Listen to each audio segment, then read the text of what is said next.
дӯстони гиромӣ, мо мавзӯъҳое ки дар доираи рақобатҳои премер-лигаи Англия буданд идома медиҳем ва мавзӯи охирин ки мухтасар атрофи он гуфта мегузарем, ин рақобати дастаи Ливерпул буд зидди рақибаш Фулхэм ва мо тавре шоҳид шудем. Ливерпул хело наздик омада буд ба комёбӣ. Дар дақиқаи 94 онҳо гол заданд, хело шодӣ карданд, аммо дар дақиқаи 97 боз ба дарвозаашон гол сар доданд ки шояд яке аз зеботарин голҳоро ҳам Харри Сандӣ дар мавсими кунунӣ ба ҳадаф расонд.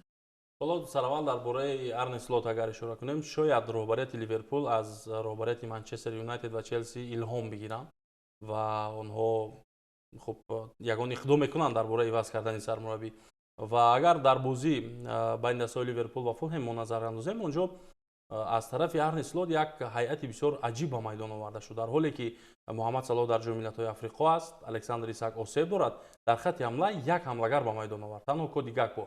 Ҳарчанд дар ҳайати эҳтиётӣ онҷо Киеза буд ки омода буд барои бозӣ кардан ва шояд Фримпонгро аз дақиқаи аввал метавонист ба майдон биёрад, аммо ин бозигаронро истифода набурд ва боз ҳам бовар кард ба Флориан Виртс, бовар кард ба Макалистер ва Сабаслай ки онҳоро хеле наздик ба хатти ҳуҷум ба бозӣ оварда буд ва дар ин ҳолат маркази майдони дастаи Ливерпул холӣ монд.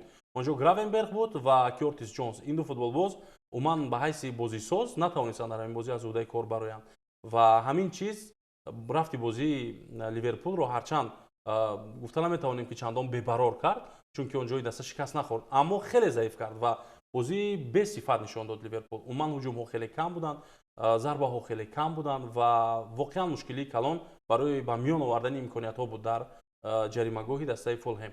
Ва ҳатто баъдан голе ки албатта чанд гол дар ҳолати офсайд ҳисоб шуд, вале баъдан голе ки Флориан Виртс зад пас аз бозӣ мо аз рӯи он санҷишову баъзе сарчашмаҳое эҳтимолан офсайд буд, вале онҷо маълум буд ҳатто дар наморҳои такрорӣ ки офсайд буд, вале намедонам доварон чаро баъди истифодаи ВАР ҳатто хулоса он голро ҳисоб карданд.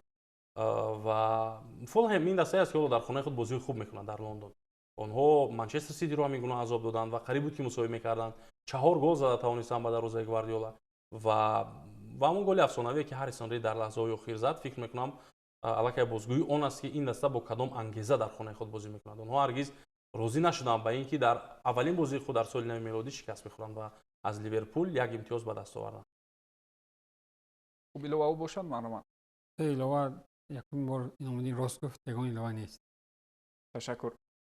хуб дӯстони гиромӣ, воқеан ҳам як набарди бисёр ҷолиб ва диданӣ, рақобати бисёр пуршиддатро мо дидем ва дар ниҳояти кор мусовӣ 2-2 бозӣ ҷамъ баст шуд.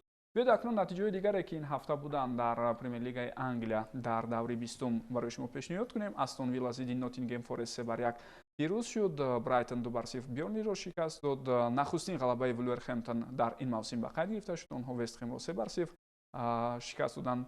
собиқ сармураббии онҳо айни замон дар Вестхэм кор карда истодааст, Нуно Эшпириту Санту ва ҳамчунин дастаи Тоттенхэм бо Сандерленд мусовӣ кард. инам аз ҷумлаи бозиҳои муҳими давр буд ва Брентфорд 4-2 дар баробари Эвертон зафар ёфт. ба ҷадвали умумӣ назар меандозем. Арсенал ҳоло 6 имтиёз зиёдтар дорад назар ба Манчестер Сити.